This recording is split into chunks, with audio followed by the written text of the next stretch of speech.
விஜய் அஜித் ரேஞ்சுக்கு தன்னை நினைத்து அட்ரஸ் இல்லாமல் போன சந்தானம். சூரிக்கு அடித்த ஜாக்பாட்.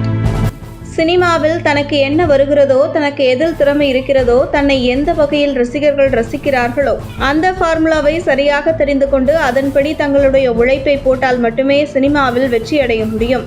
அந்த வகையில் தமிழ் சினிமாவில் ஜாம்பவனாக இருந்த இயக்குனர் பாரதிராஜா, பாக்யராஜ் போன்ற பெரும் இயக்குனர்கள் பல நடிகர்களை இந்த தமிழ் சினிமாவில் உருவாக்கி இருந்தாலும் கூட தங்களுடைய மகனை இந்த சினிமாவில் ஒரு ஹீரோவாக நிலைநிறுத்த முடியவில்லை.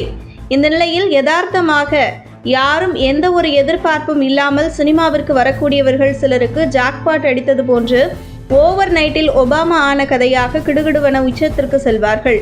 அந்த வகையில் நடிகர் சூரி பல வருடங்கள் கடின உழைப்பை போட்டு ஒரு காமெடி நடிகராகவோ அல்லது ஒரு குணச்சித்திர நடிகராகவோ சினிமாவில் இடம் பிடிக்க வேண்டும் என்று போராடி வந்தாலும் கூட பரோட்டா காமெடி மூலம் ஓவர் நைட்டில் ஒபாமா கதையாக மிகப்பெரிய காமெடி நடிகராக உருவெடுத்தார் நடிகர் சூரி.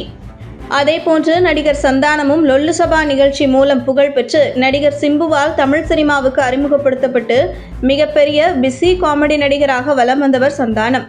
பொதுவாகவே காமெடி நடிகர்களில் சூரி மற்றும் சந்தானத்தை ஒப்பிடும் பொழுது சந்தானம் காமெடிக்கு ரசிகர்கள் மிக அதிகம். குறிப்பாக சந்தானம் காமெடியனாக நடித்த படங்கள் ஹீரோவுக்காக வெற்றி அடைந்ததை விட அவருடைய காமெடிக்காகவே வெற்றி அடைந்தது ஏராளம். ஆனால் சூரியின் காமெடி ஒரு படத்தின் வெற்றியடையும் அளவிற்கு முக்கியத்துவம் வாய்ந்ததாக கருதப்படவில்லை. இந்த நிலையில் தொலைக்காட்சியிலிருந்து சினிமாவுக்கு வந்த சிவகார்த்திகேயன் ஹீரோ ஆகிவிட்டார் என்பதற்காக நாமும் ஏன் ஹீரோவாக கூடாது என முயற்சி எடுத்த சந்தானம் ஹீரோவாக நடித்த முதல் படம் வெற்றியை கொடுத்தாலும் அடுத்தடுத்து தொடர்ந்து அவர் ஹீரோவாக நடித்த படங்கள் தோல்வியை தழுவியது. ஆசைக்கு ஒரு படம் ஹீரோவாக நடித்துவிட்டு பின்பு தன்னுடைய சரிவை உணர்ந்து மீண்டும் அவர் காமெடிக்கு திரும்பி இருந்தால் அவருக்கான சினிமாவில் அவருக்கான வரவேற்பும் உயரமும் மிகப்பெரிய அளவில் இருந்திருக்கும். மேலும் காலம் கடந்தும் இன்று எப்படி கவுண்டமணி நகைச்சுவை மன்னனாக மக்கள் மனதில் நீங்கா இடம் பிடித்திருக்கிறாரோ அதே போன்று சந்தானத்திற்கும் ஒரு இடம் மக்கள் மத்தியில் இருந்திருக்கும்.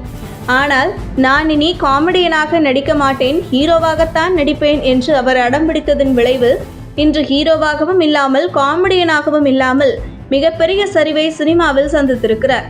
சந்தானம் படத்திற்கான வரவேற்பும் கூட மக்கள் மனதில் பெரிதாக இல்லை. இந்த நிலையில் காமெடியனாக இருந்து ஹீரோவாக வெற்றியடைந்த நடிகர்கள் விரல் விட்டு எண்ணக்கூடிய ஒரு சிலர் மட்டுமே.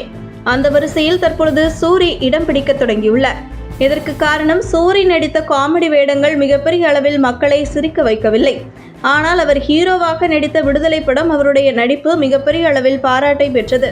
அந்த வகையில் மேலும் சூரியை வைத்து படம் எடுப்பதற்கு அமீர், வெற்றிமாறன், சசிகுமார் போன்ற இன்னும் பல படைப்பாளிகள் தயாராக இருக்கிறார்கள். அதே நேரத்தில் சூரி ஹீரோவாக ஏற்றுக்கொண்ட கதாபாத்திரமும் அவருடைய தோற்றத்திற்கும் அவருடைய நடிப்பிற்கும் ஏற்புடையதாக இருக்கிறது. அந்த வகையில் சந்தானமும் காமெடி கலந்து அவருடைய தோற்றத்திற்கு ஏற்றார் போன்று கதையை தேர்வு செய்து ஹீரோவாக நடித்திருந்தால் அவருடைய படம் தொடர்ந்து வெற்றியை கொடுத்திருக்கலாம்.